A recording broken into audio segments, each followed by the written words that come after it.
In talking about the popes, that we had many popes in the 19th century, in the early 20th century. They're writing encyclicals, they're warning about and condemning Freemasonry, communism, socialism, liberalism, modernism.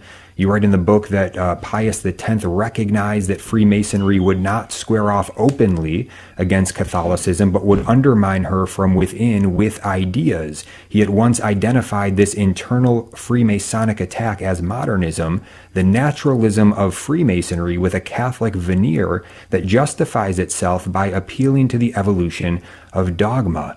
So it seems when we have these popes in the 19th century, in the early 20th century, providing this clear teaching that these ideas are not Catholic, that they are not compatible with being a disciple of Jesus. They are against the faith of the Catholic Church that Jesus instituted.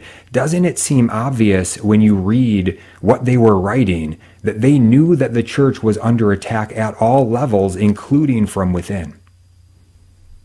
Yes, there's actually a double warning. As you mentioned, every single pope in succession making these warnings to the church. But in 1917, we had the approved apparition of Our Lady of Fatima, in which she asked for the consecration of Russia, people to pray the rosary every day, and she warned that the errors of Russia would spread throughout the world. And this, of course, is the political, economic, and social manifestation of Marxism throughout the world. Just before that, you had Pope Leo XIII writing the St. Michael prayer and saying at the end of every low mass, this prayer must be said, because he had some kind of apparition or vision. And when he awoke from that, and there's many different versions, I go through it in the book, he composed this prayer. So the warnings were manifest. And unfortunately, as we move into the 1930s, the 40s, and especially into the 50s, we see so many in the church, and I'm talking about at the cardinal level, wanting to evolve doctrine, morality, liturgy, and then also manipulate appointments in the hierarchy, which of course affects the College of Cardinals and appointment of bishops all over the world. Ask yourself, how did McCarrick become the #1 prelate in the hierarchy of the United States of America in Washington, D.C., rubbing shoulders with, Barack Obama and Bill Clinton and making all these episcopal appointments and having all these connections in Rome and connections we've discovered now in China? All of these things are part of this infiltration to, again, evolve doctrine, morality, liturgy, and affect appointments to key offices in the church. And we have seen this especially since the 70s, 80s, and 90s. And unfortunately, we're still suffering through it. Mm-hmm. Yeah. What else would you think would be most prominent in terms of facts that demonstrate the execution of this communist Freemasonic plot to infiltrate the church?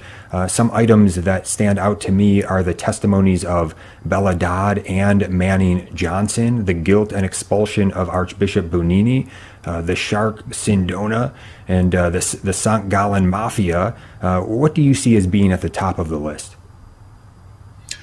Well, all of those are very important. I think the St. Gallen Mafia is very important because it reveals antagonism to Benedict XVI and a promotion of Cardinal Bergoglio, who becomes Pope Francis. This is the red hot, the bullet points that people think, oh, come on, this is too crazy. But you actually have Cardinal Danneels admitting that there was a St. Gallen Mafia that met in St. Gallen, Switzerland, that wanted to push forward a progressive agenda. They even state